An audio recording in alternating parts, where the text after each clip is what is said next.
Hello folks, this is Scott Grove of GroovyMusicLessons.com.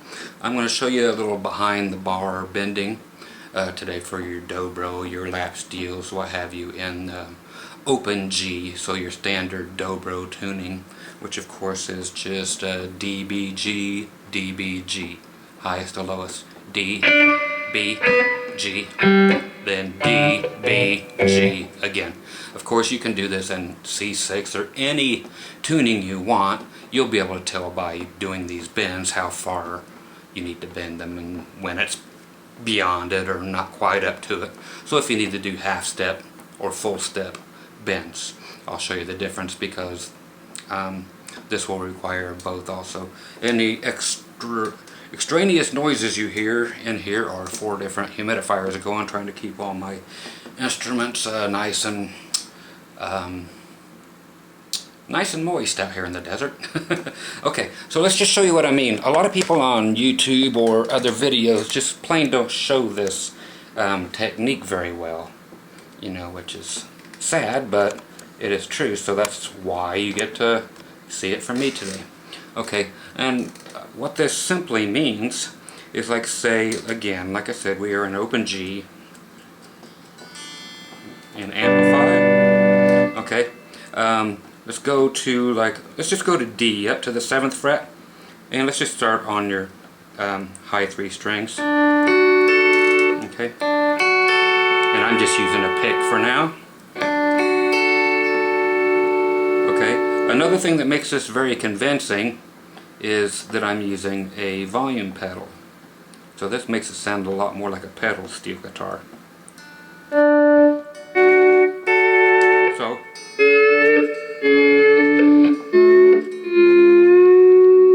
okay, so you can use volume pedals, compressors, whatever, to give you tons of sustain, and it will add a lot more to make it sound like a pedal steel. So just get any old volume pedal. Morley are my best bets because they don't change your tone like anything with a regular volume pot in it would. If I was to turn the volume pot down on this particular instrument, it would lose high end, as all electric instruments do. It not only changes your volume but your tone. So if you leave your volume wide open, use a Morley volume pedal. It does not have a volume pot in it like all others do. It's all done via light, okay, and a solar, photoelectric cell, so you do not lose any tone. Okay, so what is behind the bar bending? Okay, this is like bending on a regular guitar, but totally opposite of what anybody has ever taught you if you haven't seen this before. If you have seen it, you're going to get a lot better explanation because people leave out the most important thing. Okay, again, we are here at the 7th fret on our G, B, and D string. Okay, so there you have your D chord. What we actually do to make a bend is you grab, of course, hopefully you're using one of these. Don't use a round pedal steel bar. You need to hang on to this thing. So you need, of course, the bars that are built like this. Okay, so you can put one finger, your first finger, in the top of it. This is the way these are designed for, in case you didn't know. Your thumb and the groove on the side, and your first finger. Some people don't have all their appendages. Whatever gets you through the day, but this is how they're supposed to be held. Okay, for those who just absolutely just don't know for lack of better teachers. Okay, so what's going to happen is you're going to grab whatever strings that you want to actually change the note of. So check this out, I'll play it, then I'll explain it.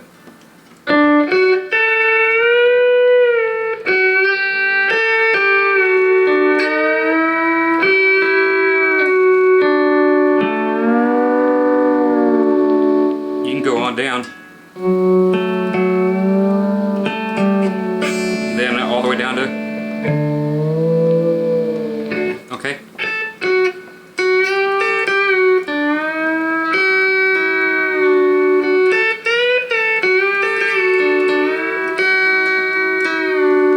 Okay, so, and you gotta be accurate. I'm not being totally accurate, I'm just trying to make you be able to see what's going on. So what you have to do is, of course, stay right on top of it, on top of the fret marker. and then take your high D string in this tuning and go up a whole step. You actually take the note and grab it with one finger, the one that was attached to your bar, or two fingers. I like to do two fingers, it's just easier. You're not going to rip your fingers open as much. But here's what people leave out. They just tell you to bend it, pull it towards you, towards your stomach. The other thing that they forget to tell you is you have to lift on it as well. If you just pull it towards you, it's going to lose contact with the bar. Okay, which would sound like this.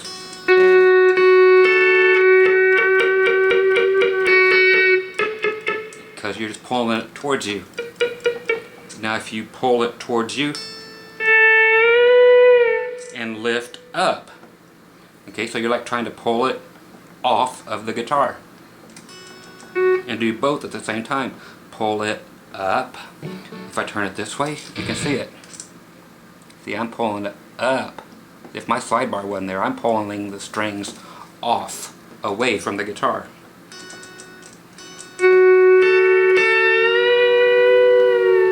That way you're forcing the string to stay in contact with the bar. That's why everybody else fails.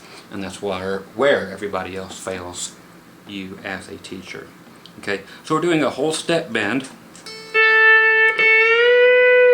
meaning 2 frets. The next one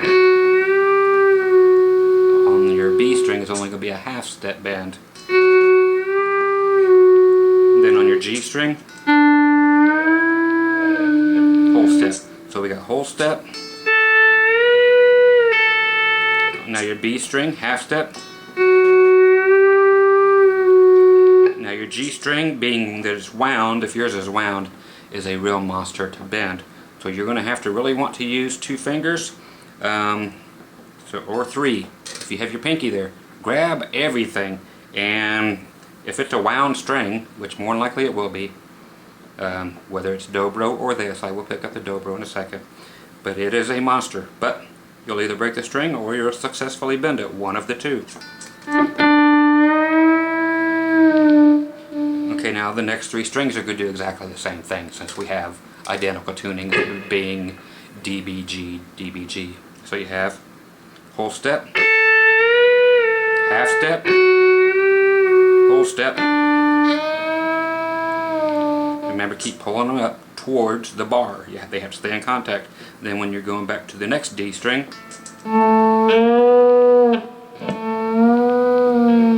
okay, so I let go of it a little bit and let it not come in contact with the bar.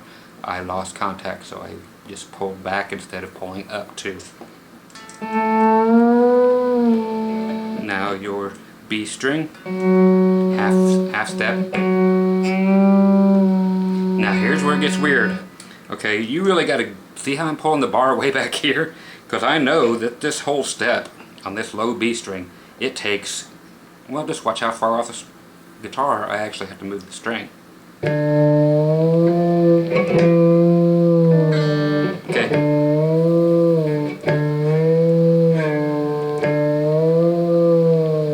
So it pulls completely off the entire guitar. Okay, so then you can just start doing your regular licks that you normally do, but now you have a way of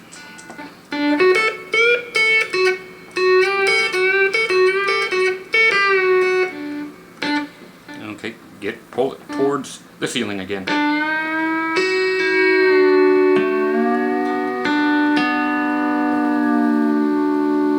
That's a really nice one when you're doing that D string along with your G string. Okay.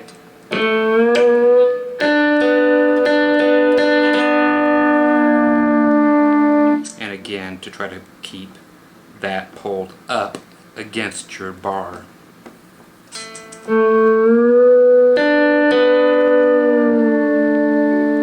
Okay, and of course on your high D string,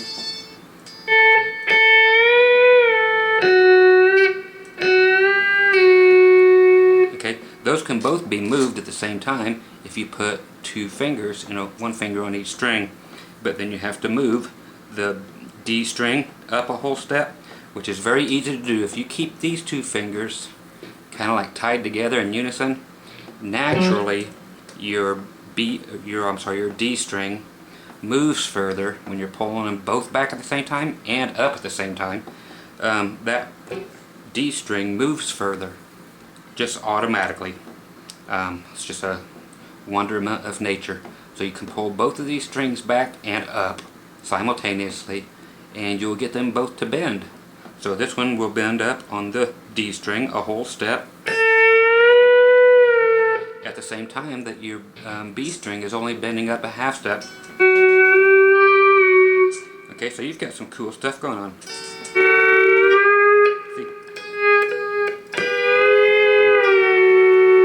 Okay, I'm trying to keep my volume pedal from waking up my wife in here. But practice on it, because you can make both bends.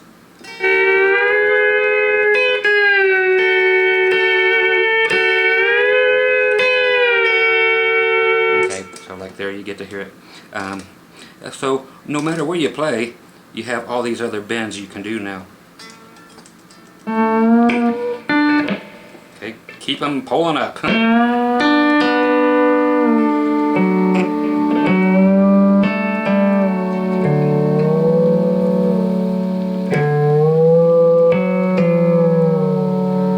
Okay, so again, the main thing is to pull the string up as you're pulling it back. So do that with all of your different tunings.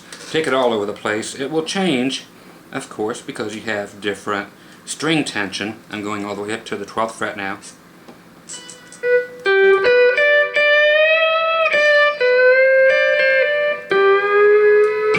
Okay, that one's a hard one, but pull it up.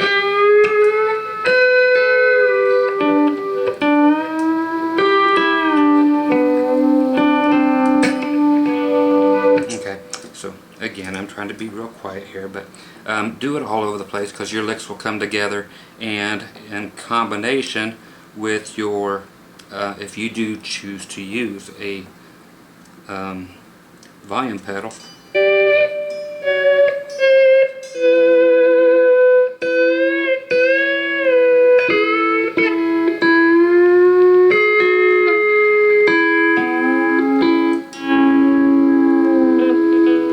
so you can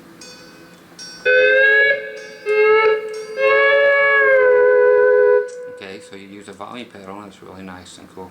Okay, I'll put this guy down, and just real quickly just show you that it's no different on a typical Dobro. The only thing that might be different are your strings might be a little thicker, so you're just looking to add a little bit in the way of having to pull harder. Okay, let's go back down to the 7th fret again, just for our D chord. Okay, and okay.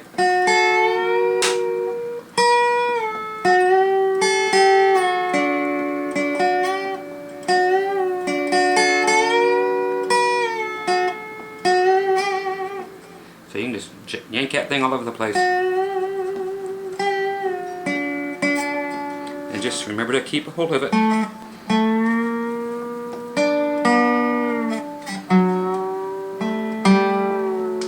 Okay, so just keep that in mind. Always pull up. That's where you're going to lose it. If it's not happening, it's only because you're not pulling up. Pulling towards you, everybody gets it just fine. It's just that pulling up at the same time that just takes some getting used to.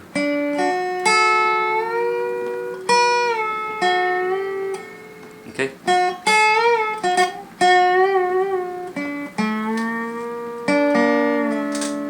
Okay, and then just